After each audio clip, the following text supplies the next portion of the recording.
This is my first time in Georgia, and I'm quite excited. So I have to learn a little bit. So I have a few questions. Does anybody like questions? Sure, why not? How many people have ever milked a cow by hand, by machine? Okay, we have 1, 2, 3, 4, 5. Okay, many people have milked a cow. Okay, milking a cow is one thing that brings us all together. Yes? So, dairy farming involves one basic thing, and that's milking the cow. Many different farms have different technologies, maybe different equipment, different ways of doing things, but everybody milks the cow. I gotta find my slide. So my topic today is the basics of milking, proper milking technology.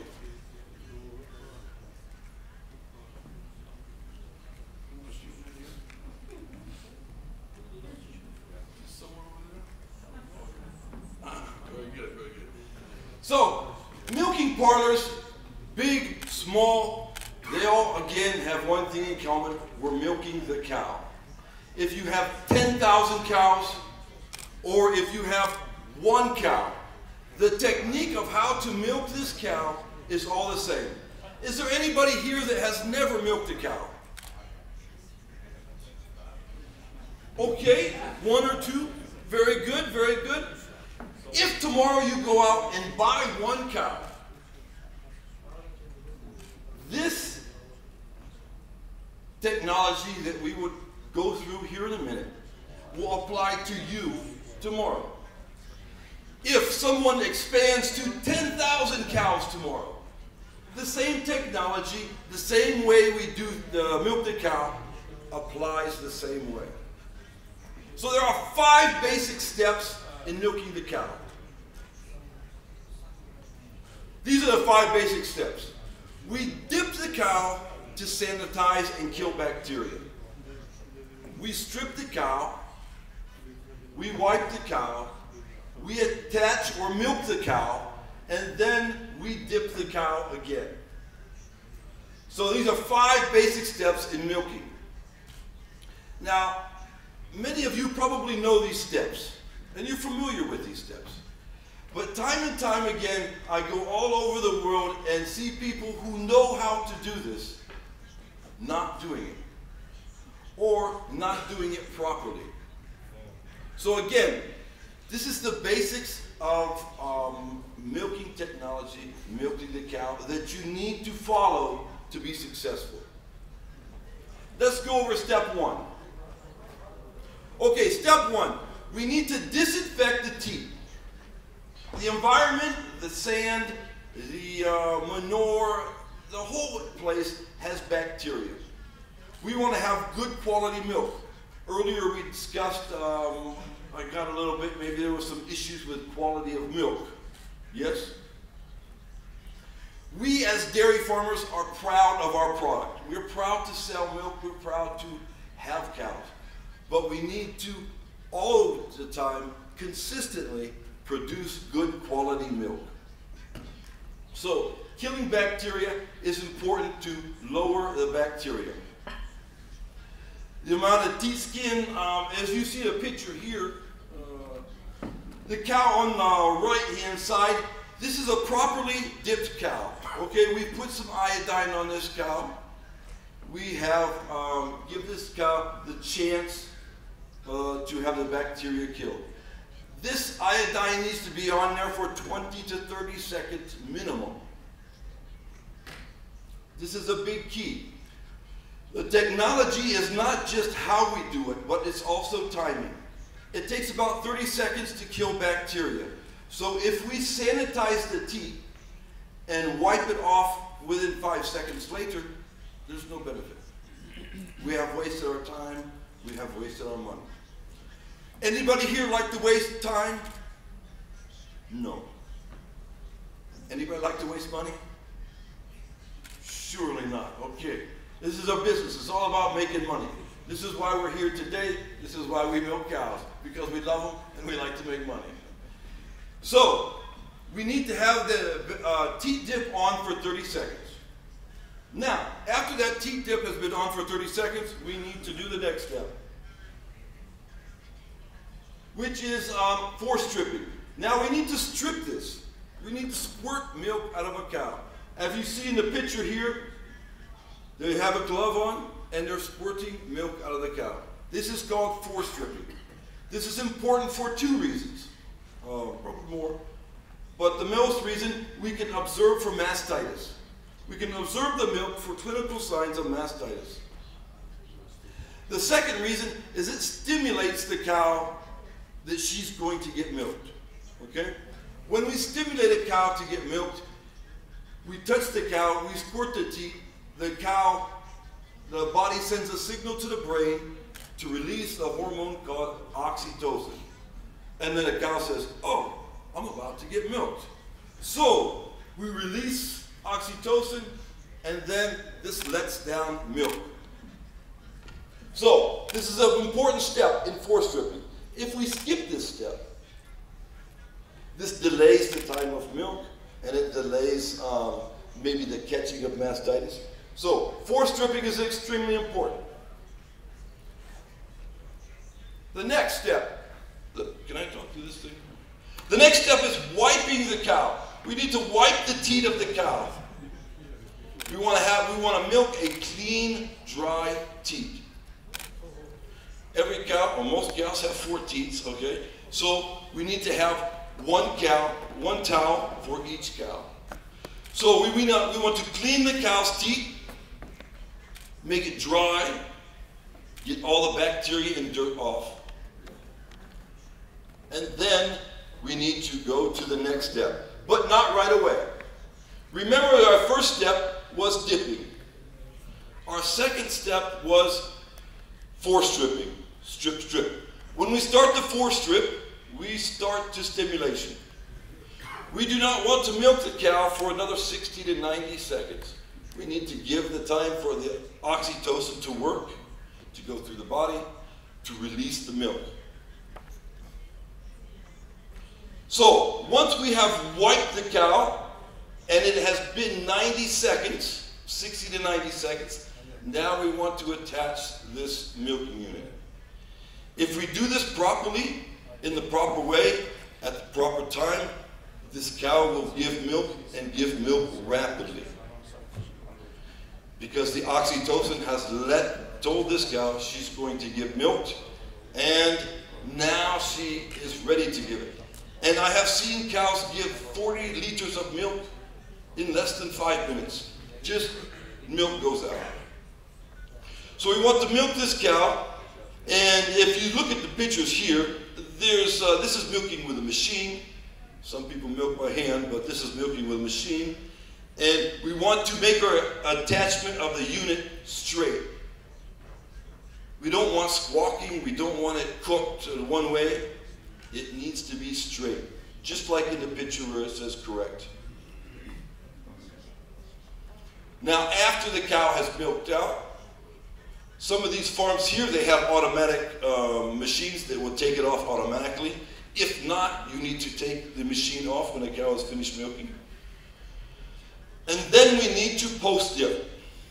Post-dip is extremely important as well. We cannot skip this step. Post-dipping kills bacteria. After the cow is finished being milked, her teat is still open. We don't want bacteria to get up inside there and cause infection. Infection in the udder, mastitis, okay? When the cow has mastitis, it damages the udder inside. This damage cannot be fixed. It's similar to pneumonia. If you have pneumonia in your lungs, this damages your lungs. This cannot be fixed. So the more you have severe case of mastitis, or the more often you have mastitis, a cow has mastitis, it's slowly damaging this cow's udder, and she will not give as much milk as possible as she potentially has, just because her udder has been damaged. So our last step in our 5-step is post-dipping. Putting this dip on, we need to leave it set, or we need to leave it on, especially for at least 20 minutes. Because it takes 20 minutes for the teat to close.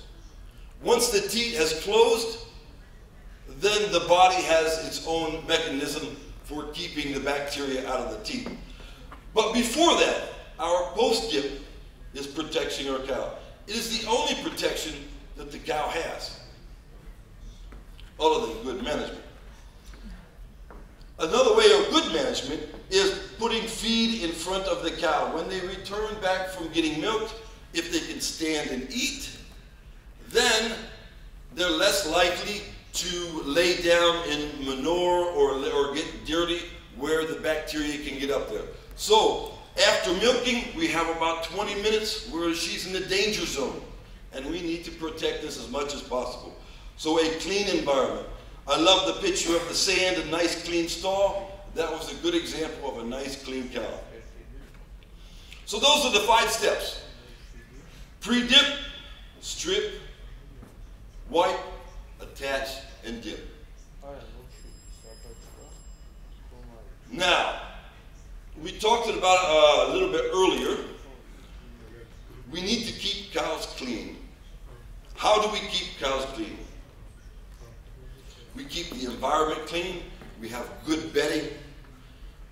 In our milking procedure, the cleaner the cow comes in to get milked, the less chance for her to get infected with bacteria and have mastitis. So keep cows clean. As we see the picture here, there's all kind of bacteria in the environment.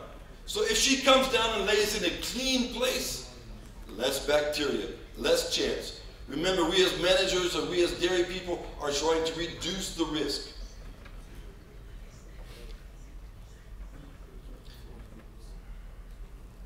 Four minutes? That's all? Okay. Keep cows clean. Okay. We want to keep cows clean. Now, I go to farms all over the world, and I get to see some very nice farms. And I work with a lot of farms that are milking 12, 13,000 liters per cow. So these are not just any farms. And a lot of the farms are 10, 20,000 milking cows. So these are big farms, and these are very successful farms. If we look at this picture over here, the cow to the left, on the top, is clean. The cow to the right is dirty. Okay. Good successful farms that have good quality milk, that have good protocols in place, that have good training for those people, that have good management, have clean cows. This is a fact around the world. Now the bottom picture, this is a cow and her udder, okay? Many of you have milked a cow before. It's easy to milk a clean cow. You will have less chance of infection if you milk a clean cow. So if she's clean when she comes to get milked, you have reduced your chances of her getting infected. If she has a lot of hair and she's very dirty, high chance of her getting bacteria. Have anybody been to prison before? No. Military? Okay, some military people. When you go to prison, okay, just in the future if you go to prison, or if you have been in the military, the first thing they do is shave your hair. They do this not as style, okay? They do this to reduce the bacteria and the bugs. So a good management tool in dairy is to keep the udder hair short. And my last slide here, again, keep cows clean, clean, clean. Whether you have a modern freestall or tie stall or just one cow out in the field, we need to keep her clean. The cleaner she is, the better milk production she will have, the less infection she will get. So, to top it off, 5 steps, 5 basic steps. We need to follow those every day, every time we milk a cow. Every person needs to do it the same. Thank you. That's all I have. And thank you for inviting me to Georgia. I appreciate that.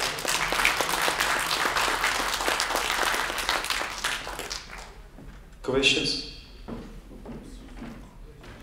When we feed calves with this milk, if there is any relation after on adult animals, I mean, these adult animals, will they suffer more from mastitis in this case? The question, the answer to your question is technology now is to pasteurize this milk to being fed to calves. So if you feed hospital milk or mastitis milk to calves, the best technology is to pasteurize it. This prevents the possibility of sometime in the future getting infected. Plus, if you had a baby, okay, maybe you have kids, I don't know if you have 5, 6 kids probably. Okay, I have 3 kids, okay. I would not want to feed my kids mastitis milk when they were little. Just because I don't want to take the risk of them getting infected themselves. I want to give them good milk. Does that answer your question?